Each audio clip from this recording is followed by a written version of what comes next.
तो दिसंबर या जनवरी से लेकर के फरवरी के आसपास पे कमीशन अपनी रिपोर्ट को सबमिट कर सकता है भारत सरकार के पास। हमें अप्रैल 2027 में पे कमीशन मिल जाना चाहिए।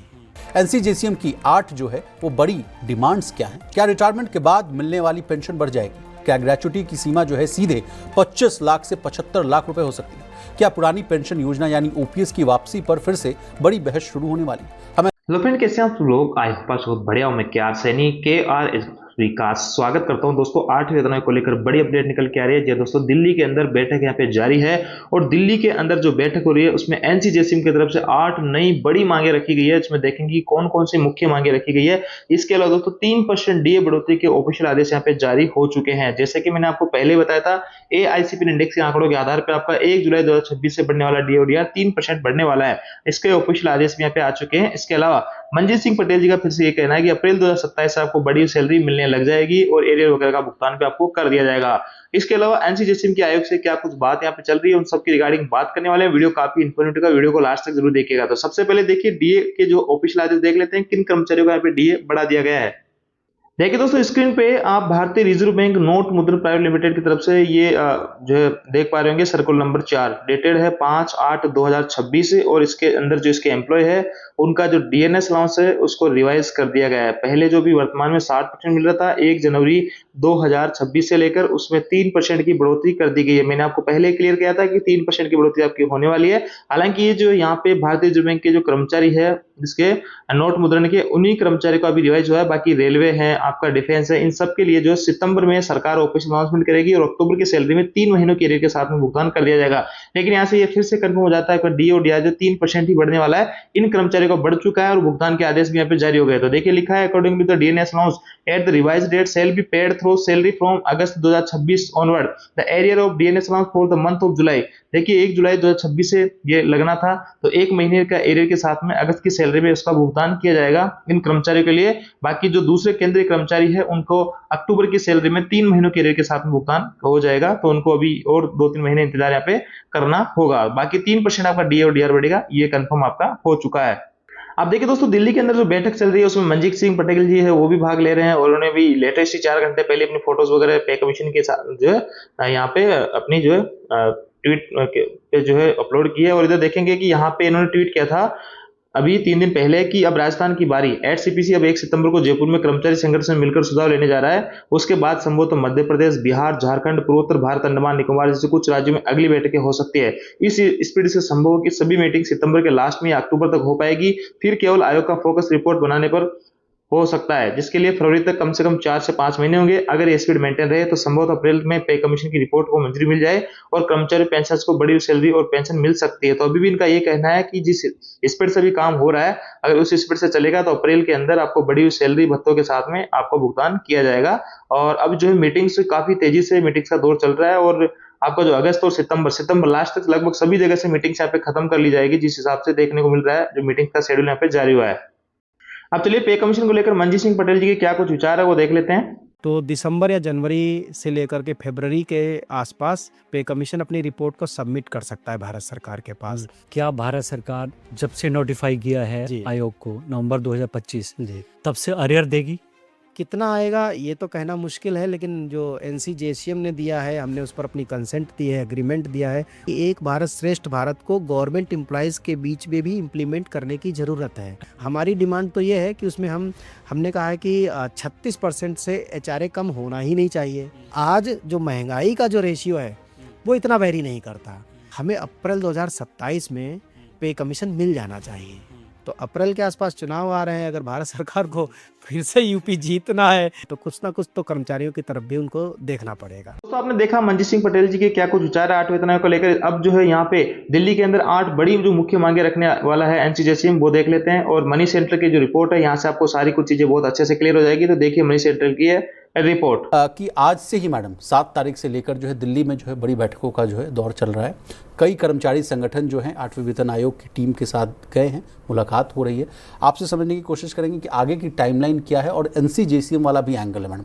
8 बड़ी डिमांड्स जो हैं वो आ गई हैं। Over to you. तो वेतन आयोग के लिए ये जो 2 महीने बहुत ही क्रूशल, बहुत सारी बैठकें जो हमें अभी पता चल रही है अलग अलग सोर्सेस से कि उनकी होने वाली है। दिल्ली के बाद वो पहुंचेंगे गुलाबी शहर जयपुर के बाद दक्षिण का रुख किया जाएगा, वहां से भी उनकी मांगे मानी जाएगी। लेकिन अभी जो मोड़ आया, आपने कहा ना कि कुछ मांग जो है एनसीजीएसएम से मांग आई है। नेशनल काउंसिल जॉइंट कंसल्टिव मशीनरी ने कहा है कि भाई हम सैलरी की तो बात कर रहे हैं कि फिटमेंट फैक्टर क्या होगा, सैलरी कितनी बढ़ेगी, लेकिन साथ ही में जो दूसरी बेनिफिट्स मिलती हैं, यानी ग्रेचुइटी हो गई, कम्यूटेड पेंशन की बात हो गई, फैमिली पेंशन की बात हो गई, इनको लेकर के भी वो चाहते हैं कि वेतन आयोग जो है कोई एक दिशा दे, कुछ चेंजेस करें। महंगाई बढ़ रही है, सभी को लग रहा है कि महंगाई उनके पूरी कमाई पर जिस तरह से उनके खर्चे बढ़ा रही है और महंगाई की वजह से वहाँ पे और खर्चे बढ़ते ही जा रहे हैं, पर कुछ नियम हैं जो बहुत समय से नहीं बदले हैं। तो ग्रेचुइटी को लेकर सबसे पहली मांग ये है कि भाई ग्रेचुइटी का कैलकुलेशन जो अभी 30 दिन के बिना पर होता था वो 25 वर्किंग डे के हिसाब से हो। अधिकतम सीमा जो है वो 16.5 गुना जो थी उसे हटाया जाए। साथ ही में 25 लाख जो मिनिमम ग्रेचुइटी की ये सीमा जो थी ना, वो 25 लाख को अब बढ़ा करके वो चाहते हैं कि ग्रेचुइटी की सीमा को बढ़ा करके 75 लाख कर दिया जाए। 3 गुना। हाँ, ओपीएस, एनपीएस, यूपीएस जिसके भी तहत तो ग्रेचुइटी मिलता रहा, क्योंकि हमें पता है कि जब 2004 में ये बदला हुआ कि एनपीएस आई, तो उसके बाद ग्रेचुइटी का सिस्टम उन एम्प्लॉयज के लिए तो है ही नहीं जो एनपीएस के दायरे में आते हैं। तो ये चाहते हैं कि सभी को ग्रेचुइटी मिलती रहे। तो ग्रेचुइटी को लेकर के सबसे बड़ी मांग है। एक और मांग विशाल की 1 रैंक 1 पेंशन जो सेना के अधिकारियों को मिलता है, उसकी मांग यहाँ पर एनसीजीसीएम भी कर रहा है कि हमें भी उसी के दायरे में ले आया जाए।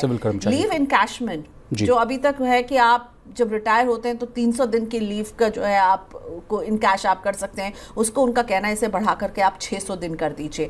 तो ओवरऑल सिर्फ सैलरी नहीं, पोस्ट सैलरी जो आपकी बेनिफिट्स आपको मिलते हैं, जिसमें एक बड़ा मुद्दा पेंशन कम्यूटेशन का है। ये क्या मामला है मैडम, ये भी हम समझने की कोशिश करेंगे कि भाई आप जब रिटायर होते हैं, आप जो पेंशन लेते हैं एक हिस्सा जो है आप वो सरकार के पास रख सकते हैं और ये कम्यूट होकर के मतलब एक मुश्त रकम आपको थोड़े समय के बाद जो है आप सरकार से लेते हैं। तो अभी ये जो थोड़ा समय मैं बोल रही हूँ वो 15 साल का होता था।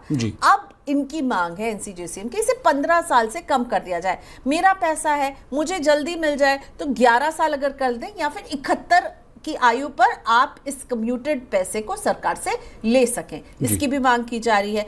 फैमिली पेंशन को लेकर के भी है कि वो उसका जो है वो अभी फैमिली पेंशन 50% मिलती है आपकी जो भी लास्ट ड्रॉन सैलरी के हिसाब से, अब उसे कह रहे हैं कि इसे 67% कर दिया जाए।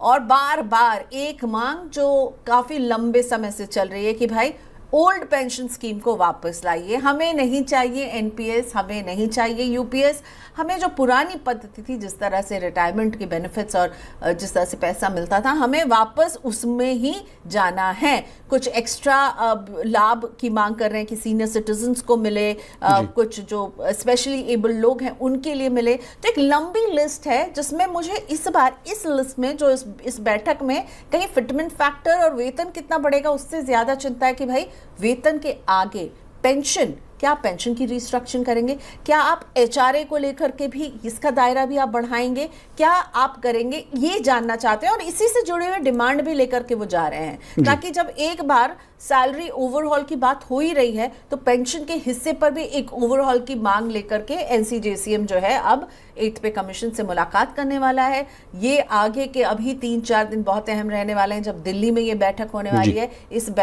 इन मांगों के साथ वो रहेंगे और हम भी कोशिश करेंगे कि उसके बाद हम एनसीजीसीएम के रिप्रेजेंटेटिव से बात करके आपको बताएं कि आखिर बातचीत क्या हुई है, क्योंकि आपने विशाल को अक्सर मनी 9 पर देखा है बातचीत करते हुए और इस पूरी खबर की डिटेल्स लाते हुए। तो इस खबर को और डिटेल में लाएंगे। बैठक शुरू हो चुकी है जिसमें एनसीजीसीएम अपनी इन बातों को रखने वाले हैं। दोस्तों ये थी 8 वेतन आयोग से जुड़ी तमाम तरीके की अपडेट। आयोग जानकारी आपको अच्छी लगेगी, वीडियो आपको अच्छा लगा वीडियो को लाइक कीजिए, दोस्तों से शेयर जरूर कीजिएगा। और आपको क्या लगता है कितना फिटमेंट फैक्टर लग सकता है, कितना यहाँ पे जो है सैलरी बढ़ सकती है, कब तक लागू हो सकता है, आप अपने जो विचार कमेंट्स के माध्यम से साझा कर सकते हैं। Thank you.